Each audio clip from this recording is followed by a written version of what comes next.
ਗੁਰੂ ਨਾਨਕ ਪਗ ਪੰਕਜ ਬੰਦਨ ਪਗ ਪੰਕਜ ਬੰਦਨਾ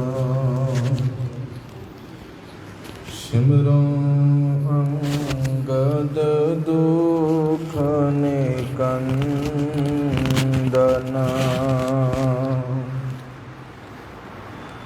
ਅਮਰਦਾਸ ਹ੍ਰਿਦੈ ਨਿਤ ਧਿਆਵੋ ਹ੍ਰਿਦੈ ਨਿਤ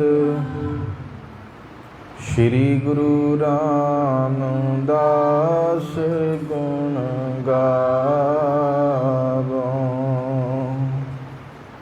ਗੁਰੂ ਅਰਜਨ ਬਿਘਨਨ ਕੇ ਨਾਸ਼ਕ ਬਿਘਨਨ ਕੇ ਸ਼੍ਰੀ ਗੁਰੂ ਹਰਗੋਬਿੰਦ ਸ਼ੁਭ ਮਤ ਪ੍ਰਕਾਸ਼ਕ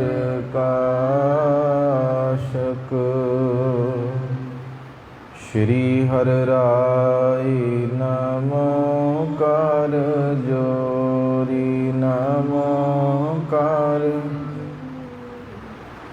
ਸ਼੍ਰੀ ਹਰਿ ਕ੍ਰਿਸ਼ਨ ਮਨਾਉ ਬਹੋਰੀ ਤੇਗ ਬਹਾਦਰ ਪਰਮ ਕਿਰਪਾਲਾ ਵਾਹਿਗੁਰੂ ਪਰਮ ਸ਼੍ਰੀ ਗੁਰੂ ਗੋਬਿੰਦ ਸਿੰਘ ਵਿਸ਼ਾਲਾ ਤਰੋਂ ਤਰਾ ਪਰ ਪੁਨ ਪੁਨ ਸ਼ੀਸ਼ਾ ਵਾਹਿਗੁਰੂ ਪੁਨ ਬੰਦੋਂ ਬਾਰ ਬਾਰ ਜਗਦੀਸ਼ਾ ਜਿਸ ਮਹਿ ਅੰਮ੍ਰਿਤ ਗਿਆਨ ਹੈ ਮਾਣਕ ਭਗਤ ਬੈਰਾਗ ਸ਼੍ਰੀ ਗੁਰੂ ਗ੍ਰੰਥ ਸਾਹਿਬ ਉਦਤ ਬੰਦੋਂ ਕਰ ਅਨੁਰਾਗ ਏਕੰਕਾਰ ਸਤਿਗੁਰੂ ਤੇ ਪ੍ਰਸਾਦ ਸਚ ਹੋਏ ਵਾਹਿਗੁਰੂ ਜੀ ਕੀ ਫਤਿਹ ਹੈ ਵਿਘਨ ਵਿਨਾਸ਼ਨ ਵਾਹਿਗੁਰੂ ਜੀ ਕੀ ਫਤਿਹ ਹੈ ਵਿਘਨ ਵਿਨਾਸ਼ਨ ਸਤਨਾਮ ਸ੍ਰੀ ਵਾਹਿਗੁਰੂ ਸਾਹਿਬ ਜੀ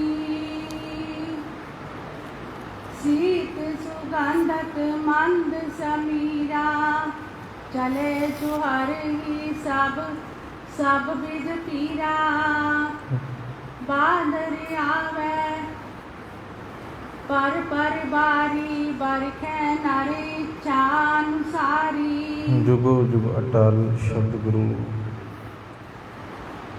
ਸ਼ਬਰ ਛਤਰ ਤਖਤ ਦੇ ਮਾਲਕ ਧੰਨ ਸਾਹਿਬ ਸ੍ਰੀ ਗੁਰੂ ਗ੍ਰੰਥ ਸਾਹਿਬ ਮਹਾਰਾਜ ਤਿਨਾਂ ਦੀ ਬਰਕਤਮਈ ਮੁਬਾਰਕ ਹਜ਼ੂਰੀ ਅੰਦਰ ਸੰਧਿਆ ਵਕਤ ਤੋਂ ਸਜੇ ਪਾਵਨ ਦੀਵਾਨ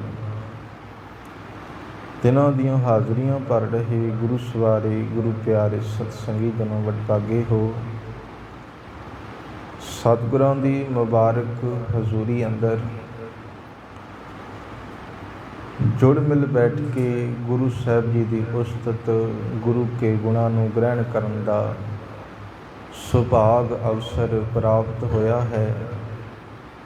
ਚੱਲ ਰਹੀ ਲੜੀਵਾਰ ਸ਼੍ਰੀ ਗੁਰੂ ਪ੍ਰਤਾਪ ਸੂਰਜ ਗ੍ਰੰਥ ਦੀ ਲੜੀਵਾਰ ਪਾਵਨ ਕਥਾ, ਜਿਸ ਕਥਾ ਅੰਦਰ ਧੰਨ ਗੁਰੂ ਨਾਨਕ ਪਾਤਸ਼ਾਹ ਮਹਾਰਾਜ ਜੀ ਦੇ ਪਾਵਨ ਪ੍ਰਕਾਸ਼ ਤੋਂ ਪਹਿਲਾਂ ਤਲਵੰਡੀ ਦੀ ਦਿੱਖ ਕਿਹੋ ਜਿਹੀ ਹੈ, ਕਿਹੋ ਜਿਹਾ ਪਰਮਾਤਮਾ ਨੇ ਉੱਥੇ ਜਿਹੜਾ ਹੈ ਹਰਿਆਵਲ ਪੈਦਾ ਕੀਤੀ, ਕਿਸ ਪ੍ਰਕਾਰ ਦਾ ਮਾਹੌਲ ਸੀ, ਆਪਾਂ ਕੱਲ੍ਹ ਦੇ ਦੀਵਾਨਾਂ ਵਿੱਚ ਸਰਵਣ ਕੀਤਾ ਹੈ। ਆਓ ਅੱਜ ਸਤਿਗੁਰੂ ਗੁਰੂ ਨਾਨਕ ਪਾਤਸ਼ਾਹ ਮਹਾਰਾਜ ਜੀ ਦਾ ਆਗਮਨ ਹੋਣਾ ਹੈ। ਵਿਚਾਰ ਦੀ ਆਰੰਭਤਾ ਤੋਂ ਪਹਿਲਾਂ ਰਸਨਾ ਕਰੋ ਪਵਿੱਤਰ, ਪਿਆਰ ਸਹਿਤ ਉਚਾਰਨ ਕਰੋ ਜੀ ਸਤਨਾਮ ਸ਼੍ਰੀ ਵਾਹਿਗੁਰੂ ਸਾਹਿਬ ਜੀ। ਸਤਨਾਮ ਸ਼੍ਰੀ ਵਾਹਿਗੁਰੂ ਸਾਹਿਬ ਜੀ। ਸੀਤ ਸੁਗੰਧਤ ਮੰਦ ਸਮੀਰਾ, ਚਲੇ ਜੁਹਾਰ ਹੀ ਸਭ ਬਿਦ ਪੀਰਾ। ਇਸ ਪ੍ਰਕਾਰ ਜਿਹੜੀ ਤਲਵੰਡੀ ਦੀ ਦਿੱਖ ਹੈ, ਕਵੀ ਜੀ ਕਹਿੰਦੇ ਠੰਡੀ ਤੇ ਸੁਗੰਧੀ ਦੇਣ ਵਾਲੀ ਹੌਲੀ ਹੌਲੀ ਹਵਾ ਜਿਹੜੀ ਹੈ, ਮਾਨੋ ਕਿ ਪਰਮਾਤਮਾ ਦੇ ਹੁਕਮ ਅਨੁਸਾਰ ਚੱਲ ਰਹੀ ਹੈ। ਬਾਦਰ ਆਵਹਿ ਪਰ ਪਰ ਬਾਰੀ, ਬਰਖੈ ਨਾਰੀ ਇੱਛਾ ਅਨੁਸਾਰੀ। ਬੱਦਲ ਵੀ ਜਿਹੜਾ ਹੈ ਪਾਣੀ ਦੇ ਨਾਲ ਭਰ ਭਰ ਕੇ ਆ ਰਹੇ ਨੇ ਤੇ ਬਾਰਿਸ਼ ਮਨੁੱਖਾਂ ਦੀ ਇੱਛਾ ਅਨੁਸਾਰ ਹੋ ਰਹੀ ਹੈ। ਫੂਲੇ ਫਲੇ ਬਿਰਖ ਸਮੁਦਾਈ, ਜਨ ਅੰਧਤਾ ਬਾਹਰ ਆਈ। ਹਰ ਪ੍ਰਕਾਰ ਦੇ ਦਰਖਤਾਂ ਨੂੰ ਫੁੱਲ ਤੇ ਫਲ ਲੱਗ ਰਹੇ ਨੇ, ਜਿਵੇਂ ਕਿ ਖੁਸ਼ੀਆਂ ਦੀ ਬਹਾਰ ਆ ਗਈ ਹੋਵੇ। ਕੇਵਲ ਮਨੁੱਖ ਹੀ ਨਹੀਂ, ਬਨਸਪਤੀ ਵੀ ਗੁਰੂ ਨਾਨਕ ਪਾਤਸ਼ਾਹ ਮਹਾਰਾਜ ਜੀ ਦੇ ਆਗਮਨ ਨੂੰ ਵੇਖ ਕੇ ਖੁਸ਼ੀ ਦੇ ਵਿੱਚ ਹੈ, ਖੇੜੇ ਦੇ ਵਿੱਚ ਹੈ। ਅੰਤਰ ਤਿਨ ਕੈ ਪਈ ਅਮੇਉ, ਮਨੋ ਨਰਨ ਦਿਖਰਾਵੇ ਤੇਉ। ਇਸ ਪ੍ਰਕਾਰ ਇਹਨਾਂ ਫੁੱਲ ਤੇ ਫਲਾਂ ਦੇ ਵਿੱਚ ਮਾਨੋ ਕਿ ਰਸ ਜਿਹੜਾ ਹੈ ਸ਼ਹਿਦ ਦੇ ਵਾਂਗ ਭਰਿਆ ਹੋਇਆ ਹੈ ਤੇ ਮਨੁੱਖ ਮਾਨੋ ਕਿ ਆਪਣੀ ਖੁਸ਼ੀ ਜਿਹੜਾ ਹੈ ਦਿਖਾ ਰਹੇ ਹਨ। ਜਿਤ ਸੋ ਹੱਥ ਤਰ ਨਵ ਸਭ ਜਾਈ, ਜੇ ਉਰ ਸਭ ਤੇ ਅਦਿਕ ਬਧਾਈ। ਧਰਤੀ ਨਵੀਂ ਹਰਿਆਵਲ ਧਾਰ ਕੇ ਜਿਹੜਾ ਹੈ ਉਹ ਸ਼ੋਭਾ ਪਾ ਰਹੀ ਹੈ ਤੇ ਕਵੀ ਜੀ ਕਹਿੰਦੇ ਇਸ ਪ੍ਰਕਾਰ ਹਰ ਇੱਕ ਦਿਲ ਦੇ ਵਿੱਚ ਹਰ ਪਾਸੇ ਖੁਸ਼ੀ ਖੇੜਾ ਵੱਧ ਰਿਹਾ ਹੈ। ਜਟ ਜੰਗਮ ਤਲ ਵੰਡ ਆਨੰਦੂ, ਪਾ ਪਰਵੇਸ਼ ਜਬ ਕੋ ਸੁਖ ਕਾਂਦੂ। ਇਸ ਪ੍ਰਕਾਰ ਸੁੱਖਾਂ ਦੇ ਦਾਤੇ ਦਾ ਹੁਣ ਪ੍ਰਵੇਸ਼ ਹੋਣਾ ਹੈ। ਜੀਵ ਜੰਤੂ ਵੀ ਆਨੰਦਮਈ ਨੇ, ਵਨਸਪਤੀ ਹਰੀ ਭਰੀ ਹੈ, ਹਰ ਪਾਸੇ ਮਾਹੌਲ ਸੁਖਦਾਇਕ ਬਣਿਆ ਹੋਇਆ ਹੈ। ਅਸ ਜਬ ਬੀਤ ਗਏ ਦਸ ਮਾਸਾ, ਸਰਦ ਸੁੰਦਰੀ ਇੰਦਰ ਪ੍ਰਕਾਸ਼ਾ। ਇਸ ਪ੍ਰਕਾਰ ਜਦ 10 ਮਹੀਨੇ ਬੀਤ ਗਏ ਨੇ ਤੇ ਕਵੀ ਸੰਤੋਖ ਸਿੰਘ ਜੀ ਕਹਿੰਦੇ ਸਰਦ ਰੁੱਤ ਦਾ ਜਿਹੜਾ ਹੈ ਚੰਦਰਮਾ ਉਹ ਪ੍ਰਕਾਸ਼ਿਆ ਹੈ। ਵਿਮਲ ਆਕਾਸ਼ ਸੋਏ ਗਣ ਤਾਰਾ, ਜਿਮ ਜਗ ਆਮੀ ਉਰਿਆ ਚਾਰਾ। ਸਾਰਾ ਆਕਾਸ਼ ਉਸ ਸਮੇਂ ਤਾਰਿਆਂ ਦੇ ਨਾਲ ਭਰਿਆ ਹੋਇਆ ਹੈ ਤੇ ਜਿਵੇਂ ਕਿ ਜਗਿਆਸੂ ਦੇ ਹਿਰਦੇ ਅੰਦਰ ਨੇਕ ਚਾਲ ਚੱਲਣ ਦੀ ਜਿਹੜਾ ਹੈ ਮਾਨੋ ਕਿ ਸੁਗੰਧੀ ਗੁਣਾਂ ਦੇ ਨਾਲ ਉਹ ਭਰਿਆ ਹੋਵੇ। ਜਿਵੇਂ ਗੁਣ ਚਮਕਦੇ ਨੇ ਗੁਰਮੁਖ ਪਿਆਰਿਆਂ ਦੇ ਅੰਦਰ, ਉਸੇ ਪ੍ਰਕਾਰ ਆਕਾਸ਼ ਦੇ ਵਿੱਚ ਤਾਰੇ ਜਿਹੜੇ ਨੇ ਟਿਮਟਮਾ ਰਹੇ ਹਨ। ਨਿਰਸ ਮੇਘ ਹੋਏ ਕੇ ਨਿਜ ਦੇਸ਼ੂ, ਜਿਮ ਸਤ ਸੰਗਤ ਮਿਟੇ ਕਲੇਸ਼ੂ। ਬੱਦਲ ਪਾਣੀ ਸਹਿਤ ਰਹਿਤ ਹੋ ਕੇ ਜਿਹੜਾ ਹੈ ਹੁਣ ਦੇਸ਼ਾਂ ਨੂੰ ਜਾਣ ਲੱਗੇ ਨੇ। ਜਿਵੇਂ ਸਤ ਸੰਗਤ ਦੇ ਵਿੱਚ ਕਵੀ ਜੀ ਕਹਿੰਦੇ ਜਾਣ ਦੇ ਨਾਲ ਕਲੇਸ਼ ਚਲੇ ਜਾਂਦੇ ਨੇ, ਦੁੱਖ ਦੂਰ ਹੁੰਦੇ ਹਨ। ਪੂਰਜ ਮਾਸ ਕੀ ਪੂਰਨ ਮਾਸੀ, ਹਰ ਕੀਰਤਨ ਸੋ ਜੋਨ ਪ੍ਰਕਾਸ਼ੀ। ਕੱਤਕ ਮਹੀਨੇ ਦੀ ਪੂਰਨਮਾਸ਼ੀ ਨੂੰ ਪਰਮਾਤਮਾ ਦੇ ਕੀਰਤਨ ਵਾਂਗ ਜਿਹੜਾ ਹੈ ਚਾਂਦਨੀ ਮਾਨੋ ਕਿ ਪ੍ਰਕਾਸ਼ਮਾਨ ਹੋਈ ਹੈ। ਸੰਬਤ ਨੋ ਖਟ ਸਹਿਜ ਛਬੀਸਾ, ਹੋ ਅਵਤਾਰ ਪ੍ਰਗਟ ਜਗਦੀਸ਼ਾ। ਧੰਨ ਗੁਰੂ ਨਾਨਕ ਪਾਤਸ਼ਾਹ ਮਹਾਰਾਜ ਜੀ ਦਾ ਪ੍ਰਕਾਸ਼ ਹੋਇਆ ਹੈ ਸੰਬਤ 1526 ਈਸਵੀ ਨੂੰ। ਸਨ ਬਣਦਾ ਹੈ 1469 ਈਸਵੀ।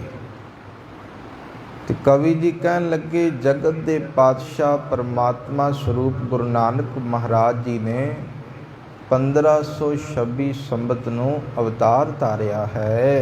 भयो अचानक सबने उछाहा, बिन कारण मन लख ना सकाहा। ਸਾਰੇ ਖੁਸ਼ੀਆਂ ਦਾ ਪ੍ਰਵਾਹ ਜਿਹੜਾ ਹੈ ਹੁਣ ਮੰਨੋ ਕਿ ਹਰ ਪਾਸੇ ਖੁਸ਼ੀਆਂ ਹੈ, ਹਰ ਪਾਸੇ ਖੇੜੇ ਨੇ। ਇੰਜ ਇਉਂ ਲੱਗਦਾ ਹੈ ਕਿ ਕੋਈ ਵੀ ਜਿਹੜਾ ਹੈ ਅਸਲ ਦੇ ਵਿੱਚ ਜਾਣ ਨਹੀਂ ਸਕਿਆ।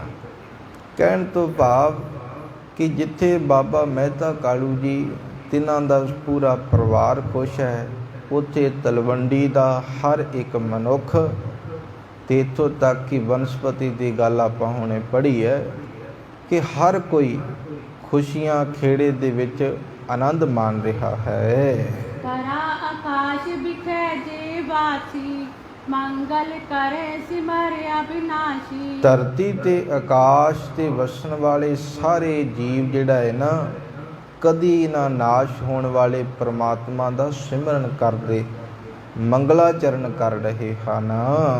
ਨਿਜ ਹਾਥਨ ਸ਼ੰਖ ਬਜਾਏ, ਜੈ ਜੈ ਜੈ ਮੁਖ ਬਚਨ ਸੁਨਾਏ। ਉਹਨਾਂ ਨੇ ਆਪਣੇ ਹੱਥਾਂ ਵਿੱਚ ਫੜ ਕੇ ਸ਼ੰਖ ਵਜਾਏ ਨੇ, ਮੁਖ ਤੋਂ ਜਿਹੜਾ ਹੈ ਜੈ ਜੈਕਾਰ ਦੇ ਬਚਨ ਆਖੇ ਹਨ। ਅਮਰਨ ਮਿਲ ਕਰ ਮਲੈ ਘਸਾਈ, ਪੁੰਕਮ ਪੁਨ ਗਨ ਸਾਰ ਮਿਲਾਈ। ਦੇਵਤਿਆਂ ਨੇ ਮਿਲ ਕੇ ਫਿਰ ਜਿਹੜਾ ਹੈ ਚੰਦਨ ਘਸਾਇਆ ਹੈ, ਫਿਰ ਕੇਸਰ ਕਪੂਰ ਆਦਿਕ ਉਹਦੇ ਵਿੱਚ ਮਿਲਾਈ। ਕਾਲੂ ਕੇ ਮੰਦਰ ਪਰ ਚਰਚ ਹੈ, ਮੰਦਾਰਨ ਕੁਸਮਾਂਜਲ ਅਰਚ ਹੈ। ਫਿਰ ਜਿਹੜਾ ਹੈ ਮਿਸ਼ਰਣ ਕਰਕੇ ਮਿਲਾ ਕੇ, ਮਾਨੋ ਕਿ ਫਿਰ ਬਾਬਾ ਮਹਿਤਾ ਕਾਲੂ ਜੀ ਦੇ ਗ੍ਰਹਿ ਵਿਖੇ ਉਹ ਚੰਦਨ ਕਪੂਰ ਤੇ ਕੇਸਰ ਦਾ ਛਿੜਕਾਅ ਕੀਤਾ ਹੈ। ਤੇ ਇਸ ਪ੍ਰਕਾਰ ਕਲਪ ਵਰਕਸ਼ ਦੇ ਜਿਹੜੇ ਫੁੱਲ ਨੇ, ਬੁੱਕਾਂ ਦੇ ਨਾਲ ਭਰ ਭਰ ਕੇ ਮਾਨੋ ਕਿ ਦੇਵਤੇ ਧਰਤੀ ਤੇ ਸੁੱਟ ਰਹੇ ਹਨ। ਕਾਇਨ ਸੇ ਬੇਮਾਨ ਕੁਲੀਨਾ, ਪਈ ਪ੍ਰਸੂਤਾਤ ਸੁਖ ਲੀਨਾ। ਚੰਗੀ ਕੁਲ ਦੀਆਂ ਇਸਤਰੀਆਂ ਭਾਵ ਦਾਈਆਂ ਸੇਵਾ ਕਰਨ ਲਈ ਹੁਣ ਆਈਆਂ ਨੇ, ਤੇ ਇਹਨਾਂ ਵਿੱਚ ਜਿਹੜੀ ਸਭ ਤੋਂ ਕਹਿ ਲਓ ਕਿ ਸਿਰਮੌਰ ਵੱਡੀ ਦਾਈ ਹੈ, ਉਹ ਦੌਲਤਾਂ ਦਾਈ ਹੈ, ਜਿਹਨੂੰ ਪਹਿਲਾਂ ਸੁਨੇਹਾ ਭੇਜਿਆ ਗਿਆ ਹੈ। ਤੇ ਇਤਿਹਾਸਕਾਰ ਕਹਿਣ ਲੱਗੇ, ਜਦੋਂ ਸੁਨੇਹਾ ਭੇਜਿਆ ਦਾਈ ਦੌਲਤਾਂ ਹੁਣ ਇਹ ਮੰਗ ਰੱਖਦੀ ਹੈ ਬਾਬਾ ਮਹਿਤਾ ਕਾਲੂ ਜੀ ਦੇ ਅੱਗੇ ਕਿ ਐਤਕੀ ਤੁਹਾਡੇ ਘਰ ਵਿਖੇ 5 ਸਾਲ ਬਾਅਦ ਇੱਕ ਬੱਚੇ ਨੇ ਜਨਮ ਲੈਣਾ ਹੈ, ਤੇ ਉਹ ਬੱਚਾ ਵੀ ਪੁੱਤਰ ਦੇ ਰੂਪ ਅੰਦਰ ਹੋਏਗਾ। ਦੌਲਤਾਂ ਦਾਈ ਕਹਿੰਦੀ, ਜੇਕਰ ਪੁੱਤਰ ਹੋਇਆ ਤੇ ਮੈਂ ਤੁਹਾਡੇ ਕੋਲੋਂ ਬਹੁਤ ਧਨ ਲੈਣਾ ਹੈ, ਬਹੁਤ ਭੇਟਾਵਾਂ ਲੈਣੀਆਂ ਨੇ। ਤੇ ਬਾਬਾ ਮਹਿਤਾ ਕਾਲੂ ਜੀ ਕਹਿੰਦੇ, ਕੋਈ ਗੱਲ ਨਹੀਂ, ਜੋ ਮੰਗੋਗੇ ਉਹ ਤੁਹਾਨੂੰ ਪ੍ਰਾਪਤ ਹੋਏਗਾ। ਤੇ ਇਹੋ ਜਿਹੀਆਂ ਇੱਛਾਵਾਂ, ਇਹੋ ਜਿਹੀਆਂ ਆਸਾਵਾਂ ਲੈ ਕੇ ਦੌਲਤਾਂ ਦਾਈ ਵੀ ਆਈ ਹੈ, ਹੋਰ ਵੀ ਦਾਈਆਂ ਆਈਆਂ ਨੇ। ਕਵੀ ਜੀ ਕਹਿਣ ਲੱਗੇ, ਸਿਆਣੀਆਂ ਦਾਈਆਂ ਸੇਵਾ ਕਰਨ ਦੇ ਲਈ ਬਾਬਾ ਮਹਿਤਾ ਕਾਲੂ ਜੀ ਦੇ ਗ੍ਰਹਿ ਵਿਖੇ ਆਈਆਂ। ਅਸ਼ਟਦੀਪ ਦੀਪਤ ਗ੍ਰਹਿ ਜਾਨੋ, ਛਪ ਕਟ ਗਈ ਬਾਲ ਰਵ ਮਾਨੋ। ਇਸ ਪ੍ਰਕਾਰ ਜਿਵੇਂ ਕਿ ਜਿਹੜਾ ਹੈ ਰਹੁ ਰੀਤੀ ਮੁਤਾਬਕ ਹਰ ਕਿਸੇ ਦਾਈ ਨੇ ਆਪਣਾ ਆਪਣਾ ਜਿਹੜਾ ਹੈ ਰੀਤੀ ਮੁਤਾਬਕ, ਕੋਈ ਦੀਵੇ ਜਗਾ ਰਿਹਾ ਹੈ, ਕੋਈ ਕਿਸ ਪ੍ਰਕਾਰ ਦੀਪਮਾਲਾ ਇੱਦਾਂ ਖੁਸ਼ੀ ਦੇ ਵਿੱਚ ਹੋ ਰਹੀ ਹੈ। 8 ਦੀਵੇ ਜਗਾਏ ਜਾ ਰਹੇ ਨੇ। ਤੇ ਇਸ ਪ੍ਰਕਾਰ ਧੰਨ ਗੁਰੂ ਨਾਨਕ ਪਾਤਸ਼ਾਹ ਮਹਾਰਾਜ ਜੀ ਦਾ ਜਦੋਂ ਪ੍ਰਕਾਸ਼ ਹੋਇਆ ਹੈ, ਕਵੀ ਜੀ ਕਹਿੰਦੇ ਇਹਨਾਂ ਦੀਵਿਆਂ ਦੀ ਰੌਸ਼ਨੀ ਵੀ ਜਿਹੜਾ ਹੈ ਮੱਧਮ ਪੈ ਗਈ ਹੈ। ਇਹਨਾਂ ਦੀਵਿਆਂ ਦੀ ਰੌਸ਼ਨੀ ਦੇ ਮੁਕਾਬਲੇ ਅਸਲ ਦੇ ਵਿੱਚ ਭਾਵ ਧੰਨ ਗੁਰੂ ਨਾਨਕ ਪਾਤਸ਼ਾਹ ਮਹਾਰਾਜ ਜੀ ਦਾ ਸਰੂਪ ਪ੍ਰਕਾਸ਼ ਇਹਨਾਂ ਦੀਵਿਆਂ ਨੂੰ ਵੀ ਜਿਹੜਾ ਮਾਤ ਪਾ ਰਿਹਾ ਹੈ। ਭਾਵ ਬਹੁਤ ਪ੍ਰਕਾਸ਼ ਸਤਿਗੁਰੂ ਗੁਰੂ ਨਾਨਕ ਮਹਾਰਾਜ ਜੀ ਦਾ। ਦੀਪਕ ਤੇਜ ਜੈ ਕਾਂਤ ਅਨੂਪਾ, ਬਿਸਮੈ ਤਾਏ ਹੇਰ ਸਿਸ ਰੂਪਾ। ਇਸ ਪ੍ਰਕਾਰ ਤੇਜ ਪ੍ਰਕਾਸ਼ ਹੈ। ਤੇ ਦਾਈ ਹੁਣ ਭਾਵ ਦੌਲਤਾਂ ਦਾਈ ਧੰਨ ਗੁਰੂ ਨਾਨਕ ਪਾਤਸ਼ਾਹ ਮਹਾਰਾਜ ਜੀ ਦਾ ਸਰੂਪ ਦੇਖ ਕੇ ਜਿਹੜਾ ਹੈ ਹੈਰਾਨ ਹੋਈ ਹੈ। ਅਸਲ ਦੇ ਵਿੱਚ ਜਿਹੜਾ ਹੈ ਸੋਚ ਦੇ ਵਿੱਚ ਪੈ ਗਈ। ਜਨਮਤ ਮ੍ਰਿਦੁਲ ਬਾਲ ਮੁਸਕਾਈ, ਸਗਨ ਕੁਸਗਨ ਨ ਜਾਣਿਓ ਜਾਈ। ਦਾਈ ਕਹਿਣ ਲੱਗੀ ਕਿ ਮੈਂ ਹੁਣ ਸਗਨ ਤੇ ਅਪਸਗਨ ਕੀ ਵਿਚਾਰਾਂ। ਧੰਨ ਗੁਰੂ ਨਾਨਕ ਪਾਤਸ਼ਾਹ ਮਹਾਰਾਜ ਭਾਵ ਉਹ ਤੇ ਬੱਚਾ ਸਮਝਦੀ ਹੈ ਜੀ। ਜਿਵੇਂ ਕਵੀ ਜੀ ਕਹਿੰਦੇ, ਜਨਮਤ ਮ੍ਰਿਦਲ ਬਾਲ ਮੁਸਕਾਈ। ਸਤਿਗੁਰੂ ਗੁਰੂ ਨਾਨਕ ਪਾਤਸ਼ਾਹ ਮਹਾਰਾਜ ਜੀ ਦਾ ਪ੍ਰਕਾਸ਼ ਹੋਇਆ ਹੈ, ਤੇ ਪ੍ਰਕਾਸ਼ ਵੇਲੇ ਤੇ ਆਮ ਜਿਹੜਾ ਬਾਤ ਹੈ, ਬੱਚਾ ਰੋਂਦਾ ਹੈ, ਤੇ ਜੇ ਨਾ ਰੋਵੇ ਤੇ ਦਾਈਆਂ ਜਾਂ ਫਿਰ ਡਾਕਟਰ ਆਦਿਕ ਜਿਹੜਾ ਉਹਨੂੰ ਰਵਾਉਣ ਦਾ ਯਤਨ ਕਰਦੇ ਨੇ। ਤੇ ਪਰ ਇੱਥੇ ਜਿਹੜਾ ਹੈ ਦਾਈ ਕਹਿਣ ਲੱਗੀ, ਸਗਨ ਕੋ ਸਗਨ ਨਾ ਜਾਣੇ ਉਹ ਜਾਈ। ਹੁਣ ਜਿਹੜਾ ਹੈ ਮੈਨੂੰ ਇਹ ਨਹੀਂ ਸਮਝ ਆਉਂਦੀ ਕਿ ਮੈਂ ਕੀ ਕਰਾਂ ਹੁਣ, ਕਿਉਂਕਿ ਗੁਰੂ ਨਾਨਕ ਸਾਹਿਬ ਜੀ ਦਾ ਮੁੱਖ ਸਭ ਤੋਂ ਪਹਿਲਾਂ ਦੌਲਤਾਂ ਦਾਈ ਨੇ ਤੱਕਿਆ ਹੈ। ਕਹਿਣ ਲੱਗੇ, ਚਿਹਰਾ ਗਦ-ਗਦ ਕਰਦਾ ਹੈ, ਰੌਸ਼ਨੀ ਦੇ ਨਾਲ ਭਰਿਆ ਹੋਇਆ ਨੂਰਾਨੀ ਚਿਹਰਾ, ਮੁਸਕਾ ਰਹੇ ਨੇ ਗੁਰੂ ਨਾਨਕ ਪਾਤਸ਼ਾਹ। ਅਨੰਤ ਬਾਲ ਜਨਮਤ ਸਭ ਹੋਤੇ, ਬਿਗਸਤ ਜਿਵੇਂ ਆਨੰਦ ਹੋਤੇ। ਅਨੰਤ ਬਾਲ ਜਨਮਤ ਸਭ ਰੋਤੇ। ਦਾਈ ਕਹਿਣ ਲੱਗੀ ਕਿ ਹੋਰ ਸਾਰੇ ਬਾਲਕ ਤੇ ਅੱਜ ਤੱਕ ਮੈਂ ਆਪਣੇ ਹੱਥੀਂ ਪੈਦਾ ਕੀਤੇ ਨੇ ਜਿਤਨੇ ਵੀ, ਸਾਰੇ ਰੋਏ ਨੇ। ਪਰ ਹੈਰਾਨੀ ਦੀ ਗੱਲ ਹੈ, ਇਹ ਬੱਚਾ ਜਿਹੜਾ ਹੈ ਹੱਸ ਰਿਹਾ ਹੈ। ਅਲਪ ਬੁੱਧ ਕਿਉਂ ਤਾਏ ਲਖਾਈ, ਜਨਮ ਮਰਨ ਇਸ ਪੀਰਾ ਨਾਹੀ। ਕਵੀ ਜੀ ਕਹਿਣ ਲੱਗੇ, ਦੌਲਤਾਂ ਦਾਈ ਦੀ ਮੱਤ ਇੰਨੀ ਉੱਚੀ ਨਹੀਂ ਹੈ ਹਾਲੇ ਕਿ ਉਹ ਸਮਝ ਸਕੇ ਕਿ ਇਹ ਕੋਈ ਆਮ ਬੱਚਾ ਨਹੀਂ ਹੈ, ਇਹ ਅਵਤਾਰੀ ਪੁਰਖ ਹੈ। ਆਪ ਨਾਰਾਇਣ ਕਲਾ ਧਾਰ ਜਗ ਮਹਿ ਪਰਵਰਿਓ। ਸਤਿਗੁਰੂ ਗੁਰੂ ਨਾਨਕ ਪਾਤਸ਼ਾਹ ਮਹਾਰਾਜ ਜਨਮ ਮਰਨ ਦੀਆਂ ਪੀੜਾਂ ਕੱਟਣ ਵਾਲੇ ਇਸ ਸੰਸਾਰ ਤੇ ਆਏ ਨੇ। ਇਹ ਕੋਈ ਆਮ ਨਹੀਂ, ਇਹ ਅਸਲ ਦੇ ਵਿੱਚ ਜਨਮ ਮਰਨ ਨੂੰ ਕੱਟਣ ਵਾਲੇ ਧੰਨ ਗੁਰੂ ਨਾਨਕ ਪਾਤਸ਼ਾਹ ਹਨ। ਦਾਸੀ ਦੌਰ ਦਈ ਸੁਧ ਕਾਲੂ, ਲੇਹੋ ਵਧਾਈ ਆਨੰਦ ਵਿਸਾਲੂ। ਦੌਲਤਾਂ ਦਾਈ ਦੌੜ ਕੇ ਹੁਣ ਗੁਰੂ ਨਾਨਕ ਪਾਤਸ਼ਾਹ ਮਹਾਰਾਜ ਜੀ ਦੇ ਪਿਤਾ ਜੀ ਕੋਲ ਗਏ ਨੇ, ਭਾਵ ਬਾਬਾ ਮਹਿਤਾ ਕਾਲੂ ਜੀ ਕੋਲ ਜਾ ਕੇ ਇਹ ਖੁਸ਼ਖਬਰੀ ਸੁਣਾਈ ਹੈ, ਤੇ ਬਹੁਤ ਵਧਾਈ ਹੋਵੇ। ਇਸ ਪ੍ਰਕਾਰ ਦੌਲਤਾਂ ਦਾਈ ਨੇ ਆਖਿਆ, ਕਾਂਤ ਮਾਨ ਪਾਤਾਤ ਤੁਮਾਰੇ, ਮੰਗਲ ਕਰੋ ਵਿਵਿਧ ਪ੍ਰਕਾਰੇ। ਤੁਹਾਡੇ ਘਰ ਕਾਂਤ ਮਾਨ ਦਾ ਅਰਥ ਹੁੰਦਾ ਹੈ ਕਿ ਬਹੁਤ ਸੁੰਦਰ। ਤਾਤ ਦਾ ਅਰਥ ਹੁੰਦਾ ਹੈ ਪੁੱਤਰ, ਤੇ ਗੁਰਬਾਣੀ ਵਿੱਚ ਤਾਤ ਦਾ ਅਰਥ ਜਾਂ ਫਿਰ ਹੋਰ ਕਿਤੇ ਵੀ ਪੜ੍ਹੋਗੇ, ਉੱਥੇ ਤਾਤ ਦਾ ਅਰਥ ਜਿਹੜਾ ਹੈ ਉਹ ਪਿਤਾ ਦੇ ਰੂਪ ਵਿੱਚ ਵੀ ਆਏਗਾ। ਜਿਵੇਂ ਤੁਸੀਂ ਦਸਮ ਬਾਣੀ ਪੜ੍ਹਦੇ ਹੋ ਨਾ, ਉੱਥੇ ਇੱਕ ਵਚਨ ਹੈ, ਯਾਦ ਹੈ ਤੁਹਾਨੂੰ, ਤਾਤ ਮਾਤ ਮੋਹਿ ਅਲਖ ਅਰਾਧਾ, ਪੜ੍ਹਦੇ ਹੋ, ਬਹੁ ਵਿਦ ਸਾਧਨਾ ਸਾਧਾ। ਉੱਥੇ ਤਾਤ ਦਾ ਅਰਥ ਪਿਤਾ। ਗੁਰਬਾਣੀ ਵਿੱਚ ਵੀ ਜਿਹੜਾ ਹੈ ਤਾਤ ਆਇਆ ਹੈ, ਉੱਥੇ ਵੀ ਜਿਹੜਾ ਅਰਥ ਹੈ ਪਿਤਾ, ਪਰ ਇੱਥੇ ਜਿਹੜਾ ਹੈ ਭਾਸ਼ਾ ਨੂੰ ਮੁੱਖ ਰੱਖ ਕੇ ਇੱਥੇ ਅਰਥ ਹੈ ਪੁੱਤਰ। ਕਵੀ ਜੀ ਕਹਿਣ ਲੱਗੇ, ਦੌਲਤਾਂ ਦਾਈ ਬਾਬਾ ਮਹਿਤਾ ਕਾਲੂ ਜੀ ਨੂੰ ਕਹਿੰਦੀ ਹੈ, ਕਾਲੂ ਜੀ ਤੁਹਾਡੇ ਘਰ ਸੁੰਦਰ ਪੁੱਤਰ ਆਇਆ ਹੈ, ਹੁਣ ਅਨੇਕ ਤਰ੍ਹਾਂ ਦੇ ਤੁਸੀਂ ਮੰਗਲ ਕਰੋ। ਮੰਗਲ ਤੋਂ ਭਾਵ ਕਿ ਖੁਸ਼ੀ ਕਰੋ, ਤੁਹਾਡੇ ਘਰੇ ਹੁਣ ਖੁਸ਼ੀ ਆਈ ਹੈ। ਸੁਤ ਉਪਜਨ ਕੇ ਸੁਨ ਕਰ ਬੈਨਾ, ਮਨੋ ਜਗਤ ਸੁਖ ਪ੍ਰਾਪਤ ਹੈ ਨਾ। ਜਦ ਕਾਲੂ ਜੀ ਨੇ, ਭਾਵ ਬਾਬਾ ਮਹਿਤਾ ਕਾਲੂ ਜੀ ਨੇ ਇਹ ਬਚਨ ਸੁਣੇ ਨੇ, ਇਹ ਗੱਲ ਸੁਣੀ ਹੈ, ਪੁੱਤਰ ਦੇ ਜਨਮ ਦੀ ਖੁਸ਼ਖਬਰੀ ਸੁਣ ਕੇ ਬਹੁਤ ਅੰਦਰ ਸੁਖ ਮਹਿਸੂਸ ਕੀਤਾ ਹੈ, ਤੇ ਸਭ ਨੂੰ ਇਹ ਖੁਸ਼ੀ ਦੀ ਖਬਰ ਸੁਣਾਈ ਹੈ। ਜਨਮ ਰੰਕ ਜੋ ਸਦਨ ਸੰਤਾਨਾ, ਆਨ ਲਗਿਓ ਤਿਉ ਹਰਿ ਖਾਨਾ। ਕਵੀ ਜੀ ਕਹਿਣ ਲੱਗੇ, ਇਸ ਪ੍ਰਕਾਰ ਖੁਸ਼ੀ ਹੋਈ ਕਿ ਜਿਵੇਂ ਇੱਕ ਕੰਗਾਲ ਦੇ ਘਰੇ ਕੋਈ ਕਲਪ ਵਰਕਸ਼ ਜਿਹੜਾ ਹੈ ਉੱਗ ਪਵੇ, ਤੇ ਅਸਲ ਦੇ ਵਿੱਚ ਐਦਾਂ ਦੀ ਖੁਸ਼ੀ ਜਿਹੜਾ ਹੈ ਅਨੁਭਵ ਹੋਈ ਹੈ। ਜਸ ਪਦ ਜਾਏ ਕੀਨੇ ਇਸ਼ਨਾਨਾ, ਬਸਤਰਨ ਯੂਤ ਜਿਉ ਬੇਦ ਬਖਾਨਾ। ਬਾਬਾ ਮਹਿਤਾ ਕਾਲੂ ਜੀ ਨੇ ਇਹ ਜਿਹੜੇ ਬਚਨ ਸੁਣੇ ਨੇ, ਤੇ ਸੁਣ ਕੇ ਛੇਤੀ ਦੇ ਨਾਲ, ਜਸ ਪਦ ਦਾ ਅਰਥ ਛੇਤੀ ਨਾਲ ਹੁਣ ਅਸਲ ਦੇ ਵਿੱਚ ਇਸ਼ਨਾਨ ਪਾਨ ਕੀਤਾ ਹੈ, ਤੇ ਅਕਾਲ ਪੁਰਖ ਦੇ ਧਿਆਨ ਦੇ ਵਿੱਚ ਜੁੜੇ ਨੇ ਸ਼ੁਕਰਾਨੇ ਵਜੋਂ।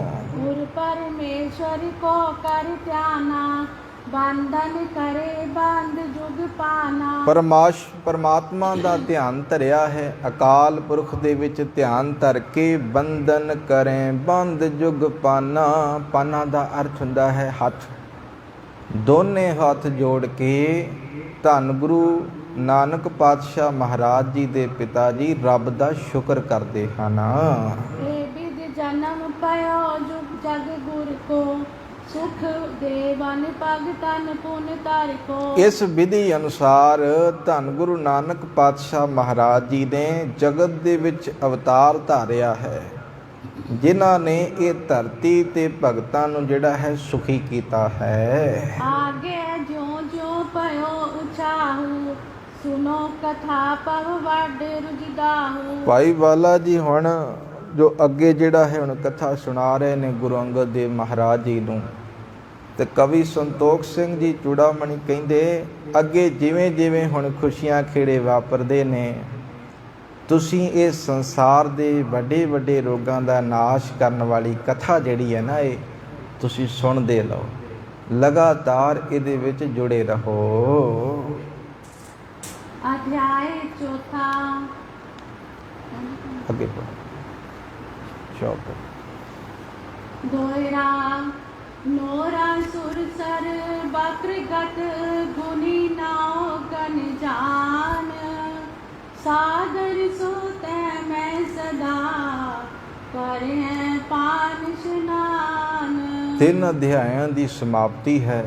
ਚੌਥੇ ਅਧਿਆਇ ਦੀ ਜਿਹੜਾ ਹੈ ਆਰੰਭਤਾ ਹੈ, ਜਿਸ ਵਿੱਚ ਕਵੀ ਜੀ ਨੇ ਸਭ ਤੋਂ ਪਹਿਲਾਂ ਪਰਮਾਤਮਾ ਅੱਗੇ ਇਹ ਬੇਨਤੀ ਕੀਤੀ ਹੈ, ਰੱਬ ਜੀ, ਗੁਰੂ ਜੀਓ, ਮੇਰੇ ਵਿੱਚ ਇਤਨੇ ਗੁਣ ਨਹੀਂ ਕਿ ਮੈਂ ਤੁਹਾਡੀ ਜਿਹੜਾ ਹੈ ਕਥਾ ਨੂੰ ਬਿਆਨ ਕਰ ਸਕਾਂ, ਤੁਹਾਡੇ ਜੀਵਨ ਨੂੰ ਦੱਸ ਸਕਾਂ ਸੰਸਾਰ ਨੂੰ ਕਾਵਿ ਤੋਲ ਦੇ ਰਾਹੀਂ, ਪਰ ਤੁਹਾਡੀ ਰਹਿਮਤ ਕਿਰਪਾ ਹੋਵੇ ਤੇ ਮੈਂ ਇਹ ਜਿਹੜੀ ਕਥਾ ਹੈ ਅਸਲ ਦੇ ਵਿੱਚ ਸੰਸਾਰ ਤੱਕ ਪਹੁੰਚਾਵਾਂ। ਬੇਅੰਤ ਭੁੱਲਾਂ ਹੁੰਦੀਆਂ ਨੇ, ਪਰ ਆਪ ਬਖਸ਼ਿੰਦ ਹੋ, ਸ਼ੀਸ਼ ਤੇ ਮਿਹਰ ਭਰਿਆ ਹੱਥ ਰੱਖ ਕੇ ਸੇਵਾ ਲਓ। ਸ਼੍ਰੀ ਬਾਲਾ ਸਿੰਦੂਰ ਵਾਚ ਚੌਪਈ, ਕਹਿ ਬਾਲਾ ਸ਼੍ਰੀ ਅੰਗਤ ਸੁਣੀਏ, ਸ਼੍ਰੀ ਗੁਰ ਕਥਾ ਬਿਮਲ ਗੁਣ ਗੁਨੀਏ। ਭਾਈ ਬਾਲਾ ਜੀ ਨੇ ਫਿਰ ਗੁਰੂ ਅੰਗਦ ਦੇਵ ਮਹਾਰਾਜ ਜੀ ਨੂੰ ਆਖਿਆ, ਸਤਿਗੁਰੂ ਗੁਰੂ ਅੰਗਦ ਦੇਵ ਮਹਾਰਾਜ ਜੀ, ਆਪ ਜੀ ਹੁਣ ਗੁਰੂ ਨਾਨਕ ਪਾਤਸ਼ਾਹ ਮਹਾਰਾਜ ਜੀ ਦੀ ਨਿਰਮਲ ਕਥਾ, ਮੈਲ ਤੋਂ ਰਹਿਤ ਕਥਾ ਸਰਵਣ ਕਰਨਾ ਕਰੋ। ਭਾਈ ਕੋਰ ਨਿਜ ਦਾਸ ਬੁਲਾਇਆ, ਦਿਜ ਬਰ ਸਦਨ ਜਾ ਤੂੰ ਤਾਇਆ। ਸਵੇਰ ਹੋਈ ਹੈ, ਬਾਬਾ ਮਹਿਤਾ ਕਾਲੂ ਜੀ ਨੇ ਆਪਣੇ ਜਿਹੜਾ ਹੈ ਨੌਕਰ ਨੂੰ ਬੁਲਾਇਆ ਹੈ, ਜੋ ਘਰ ਵਿੱਚ ਰਹਿੰਦਾ ਹੈ, ਕੰਮਕਾਰ ਕਰਦਾ ਹੈ। ਕਾਮੇ ਨੂੰ ਬੁਲਾ ਕੇ ਕਹਿਣ ਲੱਗੇ, ਜਾਓ ਜਾ ਕੇ ਤੁਸੀਂ ਜਿਹੜਾ ਹੈ ਆਪਣੇ ਦਿਜਬਰ ਦਾ ਅਰਥ ਹੁੰਦਾ ਪੰਡਤ ਜੀ, ਬ੍ਰਾਹਮਣ ਨੂੰ ਬੁਲਾਉਣਾ ਕਰੋ। ਦੇਵਗ ਜੋ ਹਰ ਦਿਆਲ ਪ੍ਰਬੀਨਾ, ਆਨੋ ਤਾਏ ਬਿਲੰਬ ਬਹੀਨਾ। ਜਿਹੜਾ ਬ੍ਰਾਹਮਣ ਹਰਦਿਆਲ ਭਾਵ ਪੰਡਤ ਹਰਦਿਆਲ ਜੀ ਨੂੰ ਜਿਹੜਾ ਹੈ ਬੁਲਾਇਆ ਗਿਆ ਹੈ, ਆਨੋ ਤਾਹੇ ਬਿਲਮ ਬਹੀਨਾ। ਕਵੀ ਜੀ ਕਹਿਣ ਲੱਗੇ, ਬਾਬਾ ਮਹਿਤਾ ਕਾਲੂ ਜੀ ਕਹਿੰਦੇ, ਬਿਨਾਂ ਦੇਰੀ ਤੋਂ ਪੰਡਤ ਜੀ ਨੂੰ ਕਹੋ ਕਿ ਆਉਣ, ਆ ਕੇ ਜਿਹੜਾ ਹੈ ਜੋ ਵੀ ਅਸੀਂ ਕਹਿੰਦੇ ਹਾਂ ਸੁਣਨਾ ਕਰੋ। ਸੁਨਤ ਦਾਸ ਦਿਜ ਸਦਨ ਸੁਜਾਈ, ਦਰ ਪਰ ਕ੍ਰਿਸ਼ਨ ਗੁਹਾਰ ਸੁਨਾਈ। ਫਿਰ ਉਹ ਦਾਸ, ਉਹ ਕਾਮਾ ਨੌਕਰ ਜਿਹੜਾ ਹੈ ਨਾ, ਪੰਡਤ ਹਰਦਿਆਲ ਜੀ ਦੇ ਗ੍ਰਹਿ ਵਿਖੇ ਜਾਂਦਾ ਹੈ ਤੇ ਜਾ ਕੇ ਇਹ ਖਬਰ ਦਿੰਦਾ ਹੈ ਕਿ ਤੁਹਾਨੂੰ ਬਾਬਾ ਮਹਿਤਾ ਕਾਲੂ ਜੀ ਨੇ ਬੁਲਾਇਆ ਹੈ, ਤੁਸੀਂ ਚੱਲਣਾ ਕਰੋ।